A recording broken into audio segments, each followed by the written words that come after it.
ঢাকা শহরে আজ অনেক ঠান্ডা পড়েছে।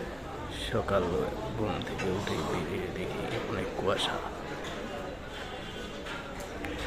দোকানে আসার পথে রিক্সায় শীতল বাতাস গায়ে লাগছে। হুড় করে শরীর ঠান্ডা লাগছে। ঢাকা শহরে আজ অনেক ঠান্ডা পড়েছে।